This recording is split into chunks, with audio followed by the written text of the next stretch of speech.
Buenas noches, audio número 50. Mi nombre es Eduardo Luz Ita y soy profesor de Derecho Constitucional y Administrativo en la Facultad de Derecho de la Universidad de la República en el Uruguay.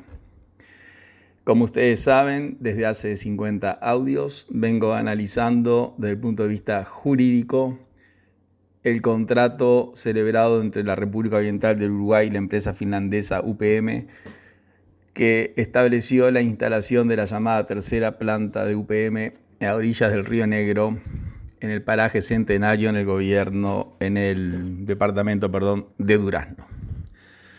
Ese contrato es de noviembre del 2017 y desde esa fecha aproximadamente hasta ahora yo vengo denunciando las graves irregularidades, ilegalidades, inconstitucionalidades que rodean el contrato, que han sido ampliamente difundidas.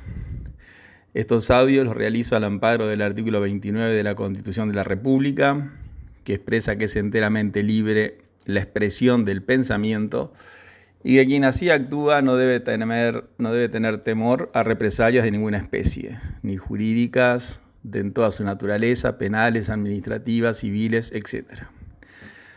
También siempre advierto que lo hago despojado de todo interés político partidario, ideológico y económico. Simplemente lo que busco con estos audios, lo que he buscado, es informar de manera objetiva. Y la manera objetiva de informar lo he constatado, lo he materializado en que generalmente yo leo el contrato. Entonces, no es que esté dando una opinión del contrato, sí de las personas que lo firmaron, pero con respecto al contrato me remito a la lectura. Y cuando uno se remite a la lectura es la lectura. Como ustedes saben, yo he calificado a los que firmaron el contrato como amanuenses. La palabra amanuense viene de la Constitución de 1830, que denominaba así a aquella persona que hacía lo que se le dictaba. Y el constituyente del 30 entendía que a esa persona había que suspenderle la ciudadanía para evitar que votara, porque no era libre al votar, porque se le decía a quién votar. Los amanuenses del siglo XXI son los secretarios de la Presidencia de la República, que ya los he nombrado en dos otros audios, el señor García, el doctor Toma y el doctor Roballo, que firmaron por mandato del Poder Ejecutivo y del Presidente de la República el contrato que nunca nos hemos enterado quién lo redactó. Nosotros creemos que fue un estudio jurídico que tiene sus oficinas en los alrededores de la Plaza Independencia y que nuestros representantes se limitaron como buenos amanuenses a estampar su firma. Ahora bien, el gobierno de los amanuenses feneció, como dice la ley 15.738, el gobierno que acaba de fenecer, dice esa ley. Y entró un nuevo gobierno, el nuevo gobierno que preside el doctor Luis Lacalle Pou.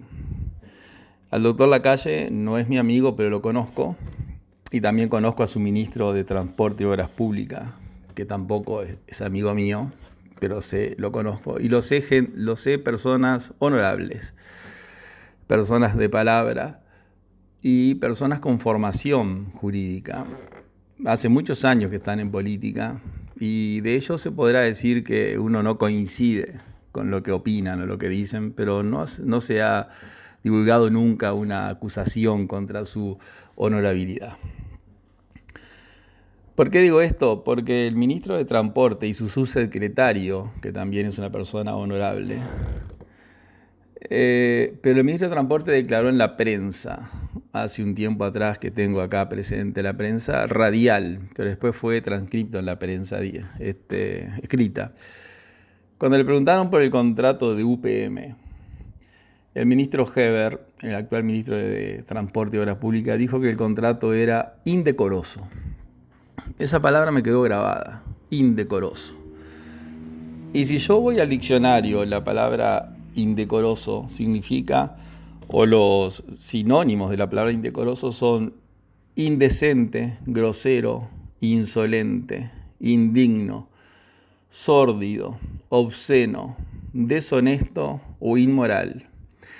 Es decir, que el ministro calificó al contrato como indecoroso o lo calificó como un contrato indecente, indigno, sórdido, obsceno, deshonesto e inmoral. Esa fue la calificación que el ministro le dio al contrato. Y también dijo que si de él dependiera o que él iba a hacer todo el esfuerzo para tratar de renegociar ese contrato. Ahora, ese esfuerzo claramente hasta ahora no se ha exteriorizado o no hemos visto el éxito de su esfuerzo. Pero por aquello que enseñaba el científico suizo Carl Gustav Jung, que inventó o creó una escuela que se llama la sincronicidad. Y la sincronicidad en la escuela de Jung significa la simultaneidad de dos sucesos vinculados entre sí, pero que uno no es causa de otro. Es decir, hay dos sucesos que se vinculan, están unidos, pero ninguno es causa del otro, sino que son acausales. Eso lo estudió muy bien Jung en el tema de la psicoterapia y es muy interesante. ¿Por qué digo esto?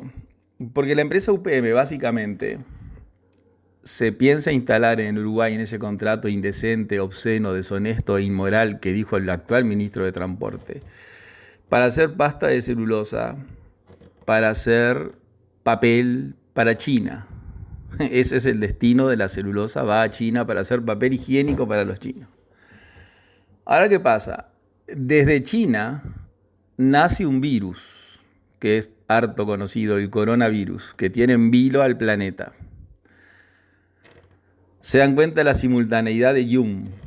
En el Uruguay se piensa instalar una papelera para hacer pasta de celulosa, para hacer papel higiénico para los chinos. Y en China nace un virus que tiene en vilo al planeta. Ahora, yendo al contrato, porque después voy a decir algo más de esos dos, o sea, son dos hechos que ninguno es causa del otro, es decir, no es que la papelera sea causa del virus, ni el virus sea causa de la papelera, pero están unidos entre sí, como decía Jung, porque el país que va a comprar la pasta de celulosa para hacer papel higiénico es el país del cual nace el virus mortal que se extendió por todo el planeta. El artículo 7 del contrato ROU-UPM establece algunas causales por las cuales las partes pueden rescindir el contrato, o sea, dejarlo sin efecto. Y esto es lo valioso de ese hecho causal que según Jung, la teoría de Jung de la sincronicidad. Miren lo que dice el artículo 7 del contrato. Dice lo siguiente.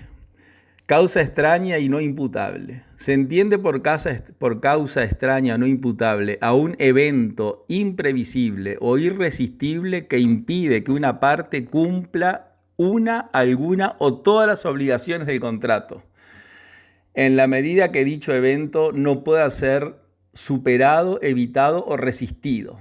Es decir que lo que dice este artículo es que hay una causa extraña, no imputable, o sea, que sucede algo que impide que el contrato se cumpla. Y luego hace una lista de las causas, o sea, de cuáles son esas causas que le permiten a una de las partes decir, mira, como esto está sucediendo, yo quiero cumplir el contrato, pero no puedo.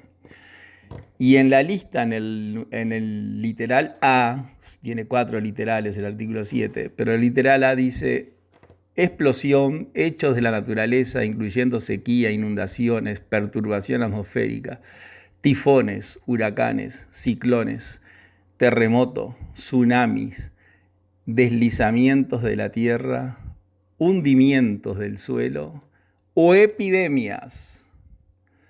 Es decir, que el artículo 7 del contrato ROU-UPM, ese contrato obsceno, inmoral, indecente, indecoroso, vergonzoso, según el ministro Heber, permite, si sucede una epidemia, a texto expreso, que una parte desista de cumplir el contrato. Entonces, el ministro Heber tiene acá la causa para revertir ese contrato que él dijo que era obsceno, indecoroso, inmoral, y todas las calificaciones que yo ya repetí, insolente, indigno, sórdido, obsceno. Ahora tiene la oportunidad que se la dio la sincronicidad de Jung, porque la planta se hace para hacer papel higiénico para China y de China viene un virus que impide que la planta se construya. ¿Se dan cuenta la relación? Ahora, yo no dudo que la próxima semana el ministro Heber, quien es una persona honorable y el presidente de la República, va a invocar esta causal para dejar sin efecto el contrato. Entonces, esto es dentro de la pésima noticia, de la terrible noticia de lo que estamos soportando, de lo que está soportando el planeta, es algo positivo. Incluso para seguir hablando de los chinos, para que vean la teoría de la sincronicidad de Jung, cómo tiene que ver con esto. O sea, dos elementos que uno no es causa de otro, son ajenos, pero uno incide en el otro. En el idioma chino, nosotros nadie puede discutir que estamos pasando por una crisis.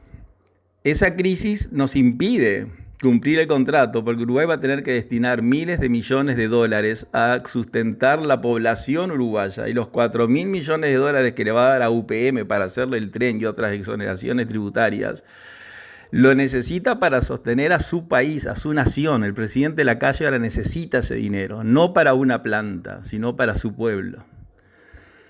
Que hay una crisis no hay duda porque todo el mundo habla de crisis. Pero miren que si ustedes van al idioma chino, la palabra crisis en el idioma chino se compone de dos ideogramas que representan peligro y oportunidad, de lo cual uno puede inferir claramente que las crisis son peligrosas, pero son necesarias, porque si las enfrentamos bien nos hacen crecer. Entonces la crisis es peligro y oportunidad. Esa crisis que estamos pasando, que está pasando nuestro gobierno y toda nuestra población, es peligrosa porque pone en riesgo nuestra subsistencia como ser humano, pero si la superamos nos hace crecer. Por eso los chinos dicen que la palabra crisis se compone de dos ideogramas, peligro y oportunidad. El peligro es el virus, pero la oportunidad es saberlo superar. ¿Y cómo lo vamos a superar? Lo vamos a superar con recursos. ¿Con cuáles recursos? Con los recursos que el ministro Heber y el presidente Lacalle ahora no tienen obligación de darle a UPM, porque no había forma de salir del contrato, dijo el presidente. Ahora tiene la forma de salir del contrato. ¿Qué es lo que dice el mismo artículo? Que dicha decisión debe ser tomada y comunicada mediante telegrama colacionado u otro modo hábil, otra forma idónea de comunicar, a los 20 días hábiles de ocurrido el suceso. Ahora, 20 días hábiles, los días hábiles son los días que las oficinas públicas están abiertas. Entonces se cuentan generalmente de lunes a viernes, exceptuando los feriados. Por lo que 20 días hábiles en realidad son 30 días corridos y a veces más. Ahora, ¿cuándo sucedió el suceso? ¿Desde cuándo empezamos a contar los 20 días? Y bueno, para el Uruguay nosotros debemos empezar a contar los 20 días desde el día que apareció el primer infectado por el coronavirus. Y ahí en adelante empezar a contar los 20 días que recién van transcurriendo una semana. O sea que nos quedan más de 20 días para que el ministro Heber, que es un hombre honorable, el presidente de la República, el doctor Lacalle, que también lo es, y que públicamente dijeron que no les gustaba el contrato y que estaban intentando ir contra ese contrato, el contrato firmado por los amanuenses, pero redactado por los juristas de UPM, les dio un texto expreso para dejarlo sin efecto. Es decir, que esta crisis tremenda nos da la oportunidad de decirle a UPM, señores, rescindimos el contrato, no se instalan y no tenemos que pagarle ninguna indemnización porque el contrato establece a texto expreso la causal que a nosotros nos permite dejarlo sin efecto y se lo comunicamos en el plazo que el propio contrato establece. Buenas noches, muchas gracias.